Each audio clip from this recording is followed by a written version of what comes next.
Et bonjour à vous camarades marseillais, camarades marseillaises, j'espère que vous allez bien. On se retrouve aujourd'hui pour la première vidéo de cette nouvelle année 2025. Et je vais commencer par ça les amis. Bonne année à vous, meilleurs vœux, santé et bonheur. Et la caillasse aussi parce que c'est important les amis. Donc voilà, je vous souhaite que des bonnes choses pour vous et pour toutes les personnes qui vous sont chères. Et je souhaite également que la paix regagne ce bas monde qui part complètement en live. Le sommaire de cette vidéo les amis, le mercato puisque ça s'anime déjà dans le sens des arrivées. Felipe Luis va s'engager, va débarquer sur la Canebière et librement. Ça sent l'excellente affaire ça. Et on va également aussi faire les gars le bilan. Le bilan de cette première partie de championnat à mi-saison quasiment. On va distribuer les bons et les mauvais points. Pardon. Avant qu'on attaque, petit like pour le référencement et petit commentaire pour la force. On va commencer les amis par la patate chaude. Par Felipe Luis. Voilà les amis, c'est une excellente nouvelle.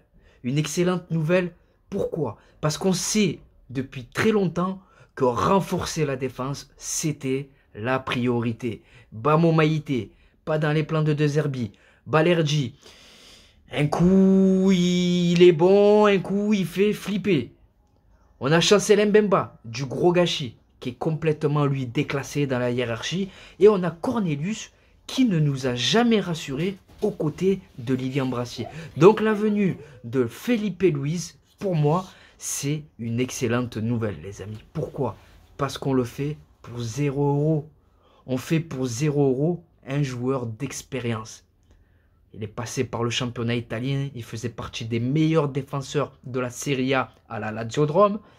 Au Betis Séville, ben, là-bas aussi, ben, son aventure, on ne peut pas dire que c'était un échec. Et il est parti rejoindre Karim Benzema en Arabie Saoudite pour gratter un gros chèque. Mais là-bas, les gars, son aventure, elle n'a jamais vraiment démarré. Blessé par gêné par les pépins physiques, il n'a jamais pu montrer ce qu'il valait. Ce qui fait que pour 0 €, ce joueur international italien, expérimenté, comme Rabiot, comme Hochberg, comme Kondogbia, va rejoindre le club pour 0 €. Il est fragile, il a plutôt tendance à se blesser très souvent ces derniers temps, mais pour 0 € les gars, le pari, il se tente. Donc pour ma part, c'est plus que validé. Ensuite les amis, nous avons Amin Harit. Amin Harit qui devrait quitter le club s'il s'y retrouve financièrement et si le club aussi s'y retrouve financièrement. Alors Amin Harit, c'est vrai qu'il ne faut pas oublier qu'il a eu une grosse blessure les gars. Oh, la blessure qui se tape là-bas à lui deux là-bas à Monaco chez les Monégasques les amis. Le genou, c'est compliqué de retrouver ses sensations après avoir subi une intervention chirurgicale comme il a subi. C'est vraiment dur. Amin Harit, c'est un joueur qui sort du lot techniquement. C'est un joueur qui est au-dessus du lot techniquement. Mais c'est un joueur qui brille trop par son irrégularité. Il n'est pas assez décisif. Pas assez de passes décisives. Pas assez de buts. Il n'a pas assez d'impact sur le cours des matchs. Donc Amin Harit, s'il quitte le club, honnêtement, j'ai rien à dire. Ensuite, nous avons Lilian Brassier. Lilian Brassier, le maillot, il est trop lourd à porter pour lui. Pourtant, c'était une excellente affaire. Il réussit à qualifier Brest en Ligue des Champions. C'était l'un des joueurs qu'il fallait absolument recruter là-bas. Et finalement, la mayonnaise, elle n'a pas pris pour lui. Donc Lilian Brassier, il devrait quitter le club. Tout comme peut-être Ulysse Garcia et Paul Lirola. C'est tout pour le mercato. Sachez que je vous prépare une très très grosse vidéo sur Paul Pogba. Parce qu'en parlant de Paul Pogba, il ne faut pas oublier que des stars chez nous en sont passés. Et le bilan, il est plutôt mitigé. Balotelli qui n'est resté que 6 mois. Alexis Sanchez qui n'est resté qu'une seule saison. Donc les stars à l'OM, est-ce réellement une bonne idée? Ensuite les amis, après le mercato, dites-moi d'ailleurs en commentaire si vous validez l'arrivée de Luis Felipe. On va faire le bilan. Le bilan de cette première partie de championnat. Alors pour moi, comme pour beaucoup je pense, il est positif. Il est positif le bilan jusqu'à présent. Je vais commencer par le négatif. Pour moi, le point négatif, ce sont les résultats au Vélodrome. Au Vélodrome, on n'est pas assez régulier au niveau des résultats. Si on veut réellement atteindre nos objectifs, il va falloir que le Vélodrome, ça devienne vraiment notre forteresse, que les joueurs s'accaparent ce lieu historique, ce monument du championnat français qui transforme cette pression, les énormes attentes qui peut y avoir là-bas, parce que c'est pas facile de jouer au Vélodrome, les gars. C'est vraiment pas facile. J'ai jamais joué au Vélodrome, mais tu as 65 000 fadas qui te poussent comme des fous. Tu as peur t'as peur de faire de la merde, en fait. Donc, s'ils arrivent à transformer l'énorme attente et la pression qu'il peut y avoir au Vélodrome en pression positive, l'OM peut sincèrement rêver de titre. Je le dis parce que on est deuxième à quelques points d'un Paris Saint-Germain qui n'est pas au top. Donc si on fait ce qu'on a à faire, qu'on gagne à l'extérieur, qu'on continue de gagner à l'extérieur, parce que ça aussi je le mets dans mes points positifs, et qu'on arrive à avoir plus de résultats au Vélodrome, on peut peut-être avoir une surprise en fin de saison. Je ne sais pas, je dis ça comme ça. Autre point positif, donc notre place au classement, on est deuxième. Ensuite, ce que j'aimerais mettre en valeur, ce sont nos résultats face au gros du championnat. Face au gros du championnat, mis à part le Paris Saint-Germain où on s'est fait ouvrir en deux, et face à Lille où on fait match nul, et finalement quand on voit la dynamique de cette équipe de Lille faire match nul contre Lille au Vélodrome, c'est un bon point de prix, j'ai envie de vous dire.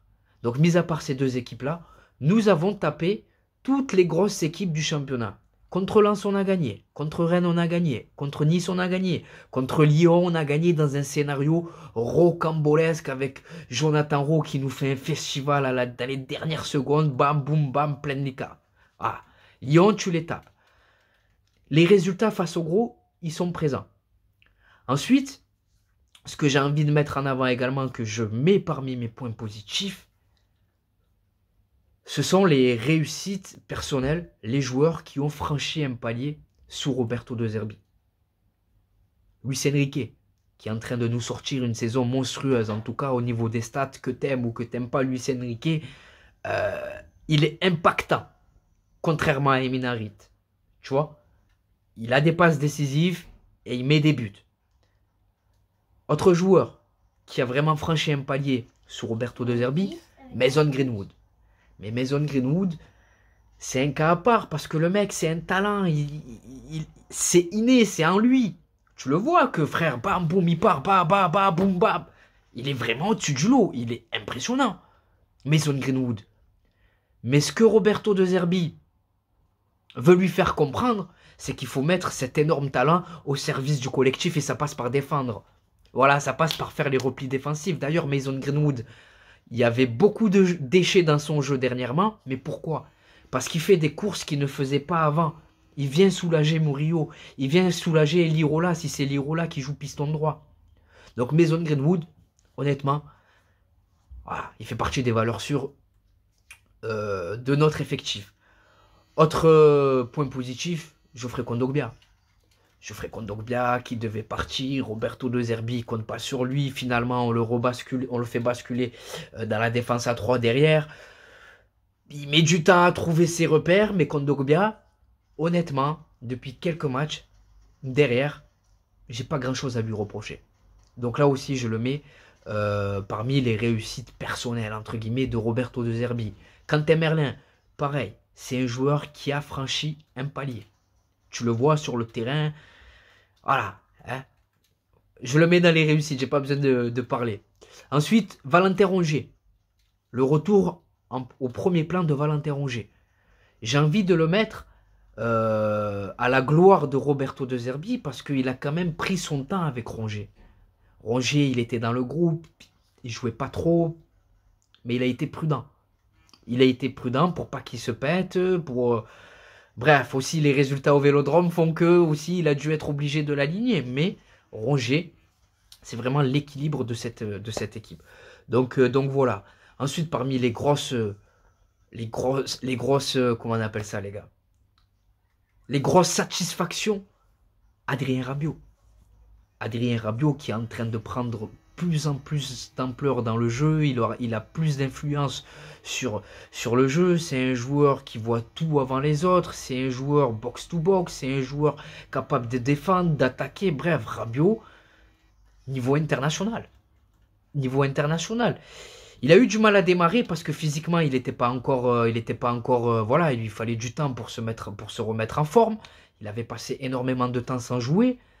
Mais depuis qu'il est allé au rassemblement en équipe de France, qu'il a claqué là-bas un doublé en Italie, je trouve que ça lui a fait du bien d'enchaîner. Il est revenu avec plus de confiance. Déjà, il est revenu physiquement, il se sentait mieux puisqu'il a pu enchaîner 2 matchs avec l'équipe de France. Donc Rabiot, honnêtement, classe internationale. Pareil pour Pierre-Emile Hojbjerg. La tour de contrôle. Honnêtement, la tour de contrôle. C'est impressionnant. La grinta, la hargne. C'est le capitaine de cette équipe. C'est pas Balerdi pour moi. Au niveau du comportement sur le terrain, au niveau de ce qui... Il te coûte pas de points en fait, Pierre-Emile Hojbjerg. Balerdi, il te coûte des points. Hojbjerg, non. Donc voilà, Rabiot, Hojbjerg, grosse satisfaction.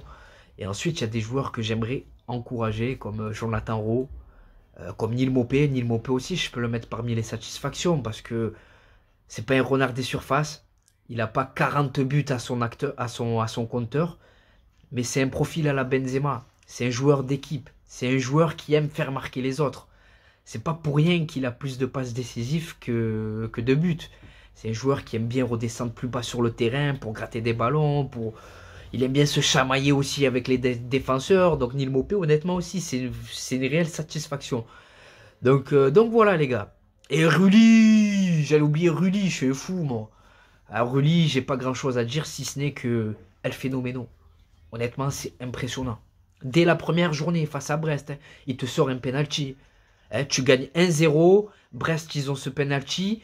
Admettons, Rulli ne sort pas ce penalty, Brest revient à 1 partout. Tu sais pas comment ça tourne derrière. Tu sais pas comment ça tourne, tu sais pas... Bref, Rulli, c'est un gardien qui te fait gagner des points. Voilà, vraiment, il y a rien à dire. Donc voilà les amis, j'ai essayé d'être complet. J'ai évoqué Luis Felipe, j'ai évoqué les joueurs qui risquent de quitter le club. J'ai pas encore fait de vidéo pour les joueurs qui vont arriver. Les rumeurs, mais ça va pas tarder, j'attends juste de récupérer mon téléphone parce que je l'ai cassé. Donc voilà les amis, maintenant c'est à vous de jouer, c'est à vous de vous abonner si ce n'est pas encore fait, c'est à vous de me dire ce que vous pensez de tout ça en commentaire. Et voilà. Les amis, je vous laisse, c'est tout pour cette vidéo. C'était Khalilé de Touche pas à mon stade, je vous souhaite de passer une bonne journée ou une bonne soirée selon le moment où vous visionnez cette vidéo. Et n'oubliez pas les gars, notre virus à nous, c'est le web. Ciao les gars.